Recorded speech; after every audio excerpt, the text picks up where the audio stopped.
বলো তোমাকে সবচেয়ে বেশি সুন্দর লাগছে? আমরা ইয়ে বলতেছি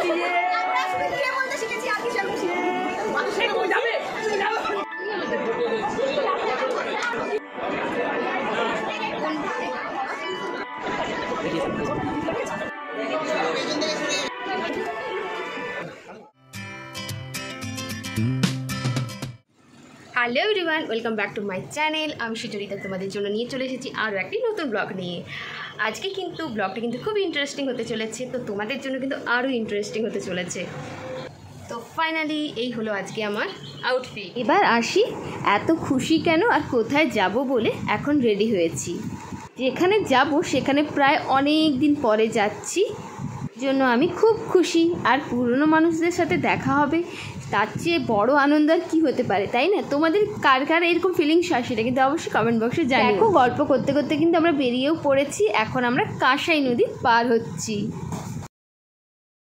এই যে আমি, মাম্মাম, মামনি, বাবা, মাম্মামের পাপা সবাই মিলে কিন্তু বেরিয়ে পড়েছি।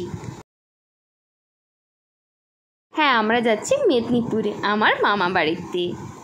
এতটা এক্সাইটেড কারণ হলো আজ হচ্ছে আমার বোনের অন্নপ্রাশন।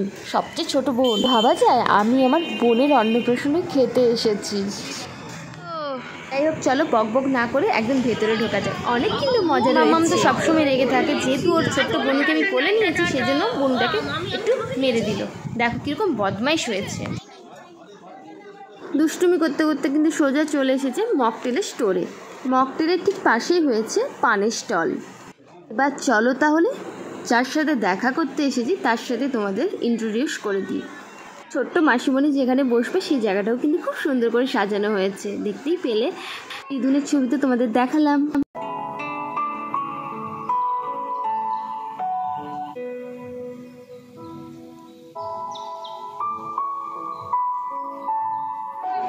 এরপর সোজা চলে এসেছিলাম খাওয়ার স্টলে। ছোট্ট পুচকিটা তো কান্না কান্না করে ঘুমিয়ে পড়েছে, তাই তোমাদের সাথে দেখা করাতে এখন পারলাম না। দেখি যখন আসবে তখন তোমাদের সাথে আলাপ করিয়ে দেব। আর সেই ফাঁকে আমরা তার সিটে বসে কিন্তু ননদ আর বৌদি মিলে কিন্তু আমরা ছবি তুলতে বসে পড়েছি। ছবি তুলতে তুলতে এদিকে কিন্তু আমাদের রাজকন্যা কিন্তু চলে এসেছে। আর এই যে হলো আমাদের বড় রাজকুমারী, কিন্তু আজকে ভীষণ রেগে গিয়েছে। সবাইকেই ভালোবাসছে, যত বলছি তোকে দেখতে বেশি সুন্দর লাগছে, কিন্তু কে আর কার কথা শুনে বলো। আর এইরকম বক বক করতে করতে দেখো আমার কিন্তু মা বাবা বোন চলে এসেছে, আর আমার মামা বাড়ির সবাই কিন্তু চলে এসেছে। এই দেখতে পাচ্ছ আমার দিদিমা এসেছে। এই ফাঁকে আমরা যে গিফটগুলো এনেছি ওকে দিয়ে দিই।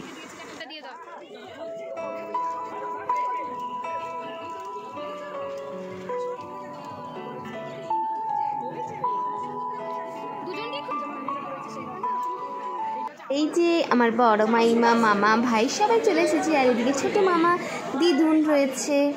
পুরো গ্রুপ মিলে কিন্তু ছবি তোলা হচ্ছে।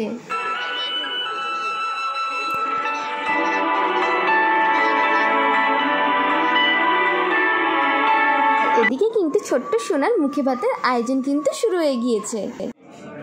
আর সেই সাথে সাথে কিন্তু আমরাও কিন্তু লাঞ্চ করতে চলে এসেছি। আরও এক ঝলকে তোমাদের সাথে শেয়ার করে ফেলি কি কি আজকের লাঞ্চের মেনুতে আছে।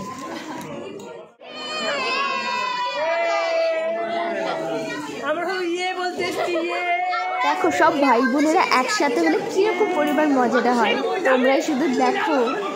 এখন আমাদের খাওয়া দাওয়া কমপ্লিট, তো এখন যাচ্ছি নিচে। কি নিচ্ছিস? ওকে ছেড়ে দাও, ওকে ছেড়ে দাও।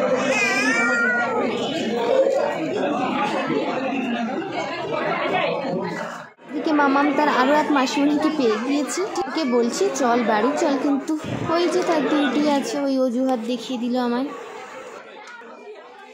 তারপর বললাম যাই হোক চল, আমার কয়েকটা সুন্দর সুন্দর ছবি তুলে দে আর ভিডিও করে দে, এটাও বলেছিলাম।